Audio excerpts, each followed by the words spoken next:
It's 1805, and I want you to picture the United States Senate chamber as it would have looked then. Forget what you've seen on CNN, forget what you've seen on C-SPAN. You basically have a simple room very similar to the House of Burgesses in Williamsburg. And you have these desks with, chairs right there. They're not very ostentatious. And in the center of the room, you have the chair where the vice president would sit. And at this point, there's senators milling about. The vice president sits in his chair. And the funny part is that if you'd been there the day before, this would have looked like a colonial courtroom. There would have been crimson drapes lining the windows, dark green curtains, a scaffolding for an audience. It would have had the tables for the defense and the prosecution, and that's because there actually had been a trial going on in the Senate chambers. It was the impeachment trial of a federal judge, but the decision to turn the Senate chambers into a courtroom was all that of the vice president, and he did it to make a point. Now, the vice president rises from his chair, and years of foiled ambition weigh heavily on his shoulders. He has these piercing dark eyes, and they glow with sadness, and he doesn't realize it, but at this time, Aaron Burr will speak for the last time as an elected official. It's the official end of his career as a politician, but he doesn't know it yet. His election to the vice presidency actually began with so much promise. At that point, if you were the vice president of the United States, eventually you would become president, and he would have succeeded Thomas Jefferson. But it's actually that election that made him vice president that sowed the seeds of distrust with Jefferson. And eventually Burr finds himself shut out of all decision making in the administration. He's a political non-entity and he has no influence. And then he kills the former Secretary of the Treasury. Now Hamilton's killer starts to speak and there's a wave of attention that actually moves through the Senate. Now Burr has prepared no notes, so there's no actual written record of this from his perspective. And he begins with what sounds kind of like an apology. He hopes his fellow senators will forgive him for their disagreements. He says he's always tried to maintain the dignity of office, and to him the Senate is, quote, a sanctuary, a citadel of law and order and of liberty, and he hopes they will keep the rules of decorum he fought to establish. Now, like I said, there's no written record because it was impromptu, but the best recollection ends with this.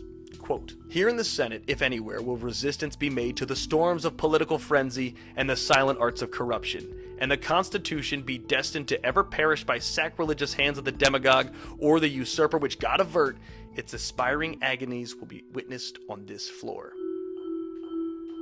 And with that, the third vice president of the United States walks out of the chamber and effectively out of politics. And these large doors slam behind him as he walks out, and there's kind of a chill that goes through the room.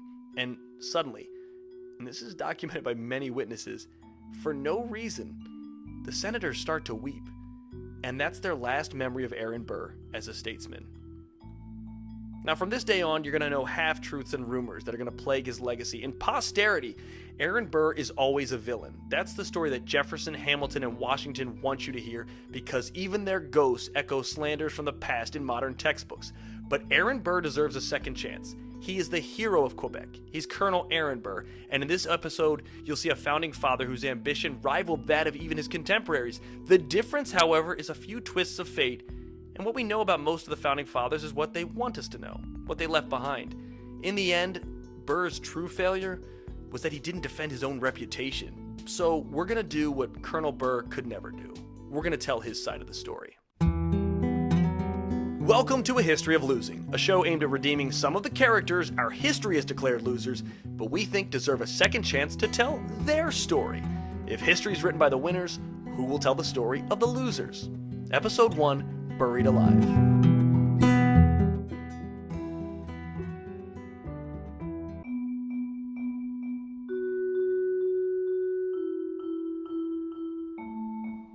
Let's start at the beginning. Aaron Burr was born in 1756 to Aaron Burr Sr. and his mother, Esther Edwards Burr. He also had an older sister, Sarah Sally Burr. And for the first 2 years in his life, that's about as much family as he's going to have in that immediate unit, because his father will die when he's not even a year old of fever. And then his mother, Esther Edwards Burr, will die a year later, also of fever. So when he's 2, he's an orphan. It's just he and his sister fending for themselves. But both parents leave behind this powerful legacy, one that would be very difficult to follow even today. His father is the founder of Princeton University. At the time, it was known as the College of New Jersey. And then his mother, her father, so his maternal grandfather, was the Puritan fire and brimstone preacher Jonathan Edwards, who was well known for his vicious speeches from the pulpit. And Both of them leave behind this legacy that you can tell as he gets older, he struggles to maintain, but he has this marked streak of independence as a child. Both parents are gone, and at this point, he's going to live in foster homes and move from foster home to foster home, sometimes with family, sometimes with whoever would take him in. And so he develops this mark of independence. Now, there's a story, and this is one of those ones that could be urban legend, but it's about a 4-year-old Aaron Burr. He runs away from one of his guardians' home, and he survives for several days on his own, but no one knows this. And when they go to look for him, the aunt and uncle raising him think that he's lost. They just assume he has died. And then 4 days later, little Aaron returns. 4 days gone at 4 years old. I can't even imagine.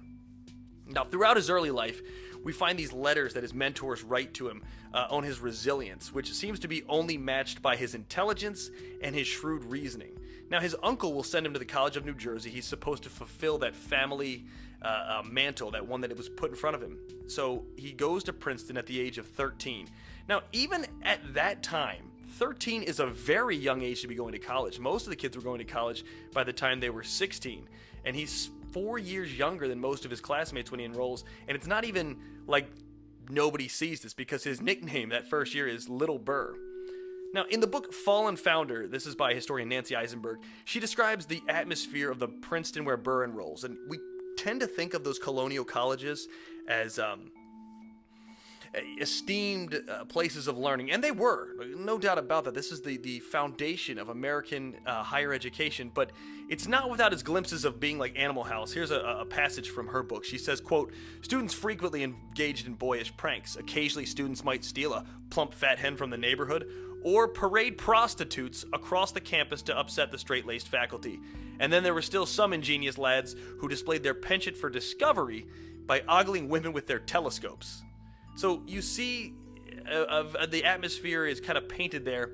Yeah, it's college in the colonial era, but they're still boys. They're still young men. But even at this young age, you kind of see the prodigy that Aaron Burr is. And he's seen even by Hamilton years later as a prodigy.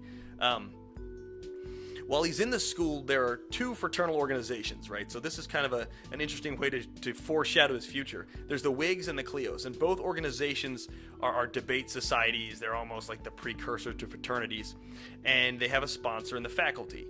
Now, this gives young men a proving ground for debate and oratory, and at first, Burr joins the Whigs. But then he joins the Clios, and it's documented by numerous classmates that he didn't lose any of his favorability among his classmates by switching sides.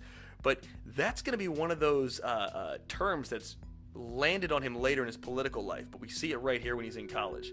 Now, did anyone really respect Aaron Burr at this time? I mean, I'm talking to you about a guy who's a child prodigy. But the best way to put it is that in one of those instances, he would go towards these leadership roles. And when he was the president of the Clios, a professor who was the sponsor appeared late to one of the meetings. And Burr, sitting in the chair, looking down at him, pokes fun at the man who is older than him, who is his superior, and all the professor does is laugh, because he just has this effect on people even then. He's charming, but also authoritative, and that's something he'll develop as he gets older. Now, at first, when he gets to Princeton, he studies theology, much like his grandfather, and why wouldn't he? I mean, he is the grandson of Jonathan Edwards, so it's expected that he'll follow in that course, but for whatever reason, and we never really know why, he chooses what I think is kind of the antithesis of religion, which is law. Instead of spiritual learning, he is logically learning. And by 19, he graduates, and he's already studying law. And at that time, you would graduate and then go study an apprentice under another lawyer. And he probably would have moved into the king's courtrooms next, but then Lexington and Concord happened. Now, we know all about the heroes of the Revolution. I mean, they're well documented. They're in our history books from the minute we're kids. But you hear about George Washington. That's obvious. You hear about Patrick Henry. He's sort of a hero of the Revolution. You hear about the great soldiers that fought. You hear about Rochambeau. All the people that contributed to America becoming its own country. But what you don't know is that Aaron Burr has just as much a claim to routing the British and turning this into a country as anyone. But we don't really talk about that. So, after Lexington and Concord happened, Burr drops out of law training and he joins the Continental Army. And keep in mind at this point, he's a shorter guy. He's 5'7", and he's got these dark yet sharp eyes with a strong jawline. So men are gravitating towards him and women are very much attracted to him. He takes this opportunity at 19 to head down a warpath. So in the summer of 1775, he followed a childhood friend to General Richard Montgomery's camp for the Continental Army. Now at the time, the rebel forces, and that's what they are, right? This isn't another nation creating war on the British. It is British subjects rebelling against their own people in order to force some sort of arrangement where they get they have representation for their taxes, or if you believe they wanted to make their own country. This is a rebel force. And these rebel forces under Montgomery are planning an invasion of Quebec. Now, it's part of this larger strategic move that doesn't make a whole lot of sense in hindsight to loosen the British hold on Canada. That's another one of the colonies, the Canadian colonies. So the young revolutionaries' hope is that they're going to rally the Canadian colonists to their cause, and one of the heads of the expedition was none other than future traitor, but great general, Benedict Arnold. Now, the plan really speaks to Burr's adventurous side because it includes a march through the wilderness in the middle of winter, and so he trains vigorously and he intends to follow the expedition, and he's supposed to go north with Arnold's detachment. Arnold's going to go one way, Montgomery the other, and they're going to meet and converge on Quebec. But in the weeks leading up, he's struck by a sickness that leaves him bedridden, and he still tries to find a way to go. And he tells his friends he's headed north. Even though he's got this fever, he's going to go north. Keep in mind, it's a fever that was what killed his father and his mother. So here he is in his bed, and this is what one of his family friends says, quote, "You will die. I know you will die in this undertaking. It is impossible for you to endure the fatigue." That's from Dr. James Cogswell.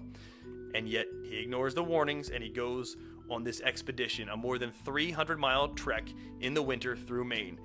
And at this point in the Canadian assault, Montgomery has already captured Montreal, and his troops head north.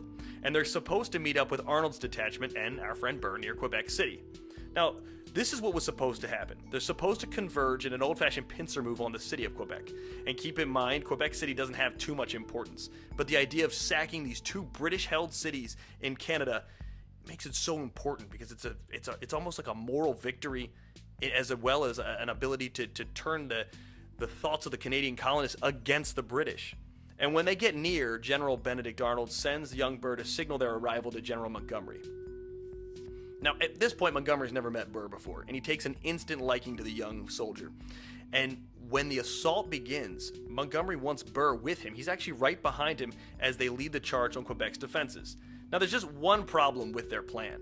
It's not wrong that they have a pincer surprise attack that's going to happen on Quebec. It's more how Montgomery decided to cover the army. He chose to move during a driving snowstorm. So Montgomery and about 50 men converge on the outward defenses of Quebec City, and they're armed for skirmishes, so they packed light, but they're moving quickly, and the idea is they have to move fast and overtake the blockhouse that's on the exterior walls of Quebec City.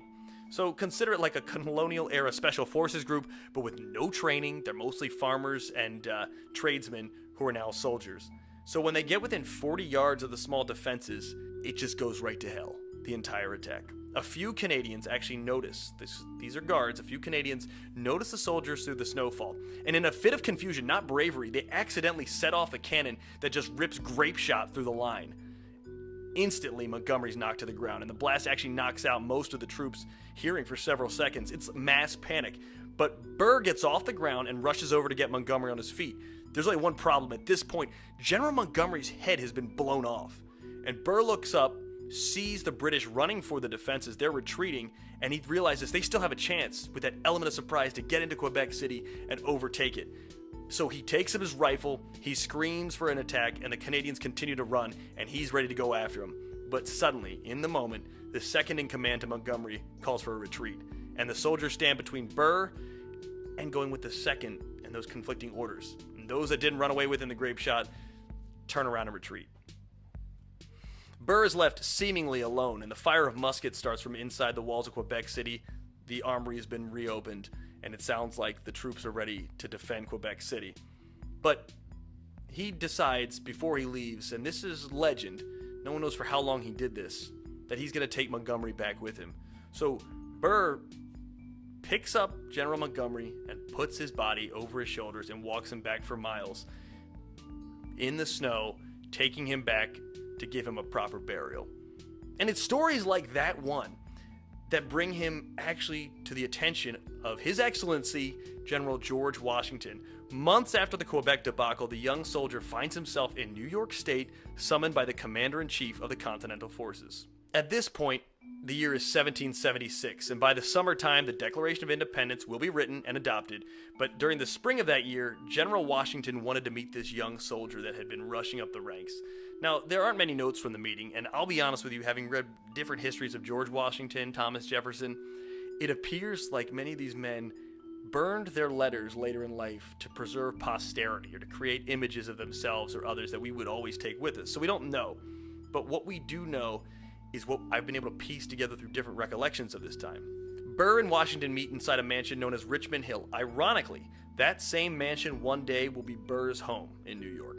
Now, it's right where modern-day Greenwich Village is, if you're familiar with that, and the room is probably warm. They've got a fire going in winter, and the commander-in-chief of the army is going over correspondences, and then this young major comes in with really only one battle under his belt in the room.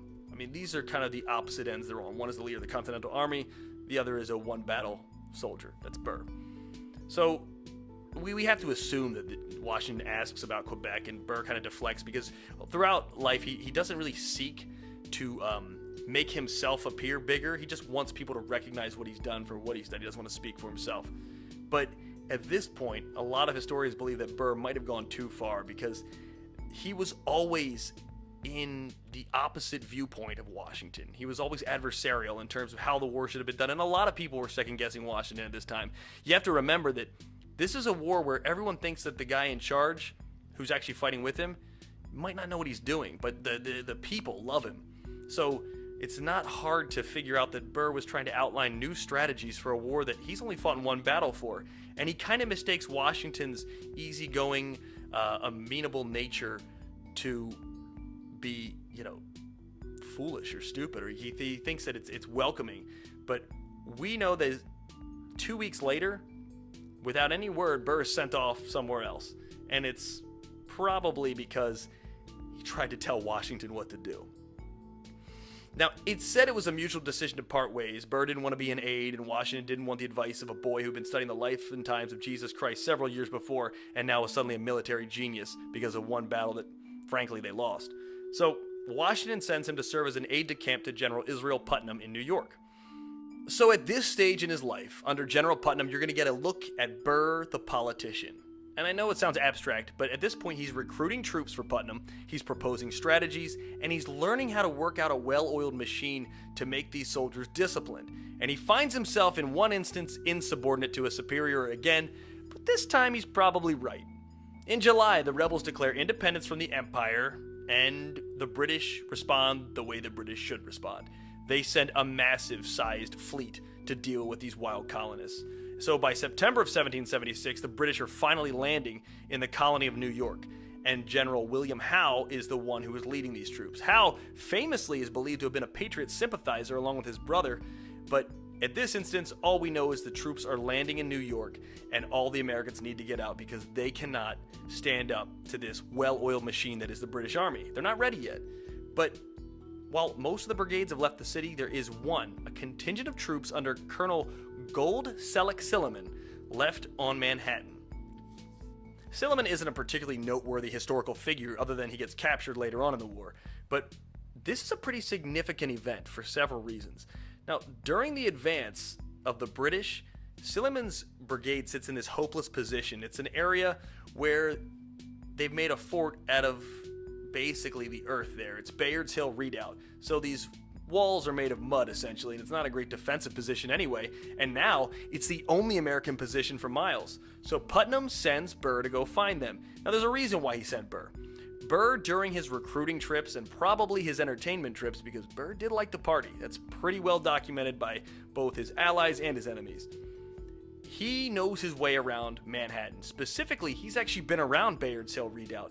So he finds Silliman's brigade and he says, listen, we'll take this route out. And Silliman says, no.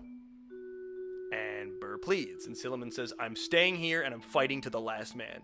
So this is where Burr shows kind of his cunning.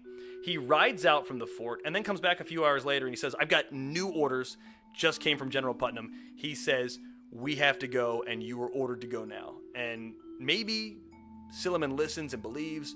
Maybe he's realized it is hopeless and they fight to the last man, they're all going to die. For whatever reason, he listens to Burr and follows Burr out. Now, not much older than 20 at this point, Burr is leading these troops through hidden paths and abandoned roads, and as promised to General Putnam, he brings everyone back alive. Now here's a strange twist of fate. Somewhere walking in the lines of retreating troops is one young artillery captain, Alexander Hamilton. No one can say for sure if Burr remembered seeing Hamilton or Hamilton remembered this being the first time they saw Burr, but according to the records and according to most of the stories there, somewhere among those brigades was Alexander Hamilton. So it's only fitting that the man who would end his life down the line is the man who possibly saved his life during the outset of the American Revolution. And it's stories like this, of him saving this brigade, that give him a healthy resume of courage. But when we trace back to what Burr has done, the way he's treated his superiors is the reason he doesn't move up the chain of command as quickly as others. Unlike his contemporaries, they keep their mouths shut, they say, "Yes, sir, General Washington," and they advance. But more appropriately, he actually writes to General Washington in letters, and is pretty defiant in the letters. Now, obviously, this is tame compared to how we would speak ill to a superior today, but he says, the late date of his appointment subjects him to the command of men who were younger in the service and junior officers in the last campaign. That's what he says about his appointment when he finally does get one. So he appears not even grateful then. But Washington gives him the commission of a unit known as the Malcolms. And this is after 1776, as we're getting into 1777. Now, the Malcolms are in charge of protecting the back door to the American forts through the southeastern New York. So it's a military line that has to be held. It's the back door to the revolution. And if the Malcolms fail, the American war effort would fail. I mean, it'd be severely compromised at the least, failed at the worst. In July of 1777, newly minted Colonel Burr rides out to meet his new troops. And what he finds is an undisciplined, inexperienced, glorified militia. Their commander is a merchant named William Malcolm, and it may have simply been his patriotic duty that he raised this militia to begin with. He actually has no interest in military command. In fact, the quote is, "You shall have the honor of disciplining and fighting this regiment, while I will be its father." And then he hands them over, and Malcolm washes his hands of the affair. So now is kind of the part where you have to put your money where your mouth is if you're Aaron Burr.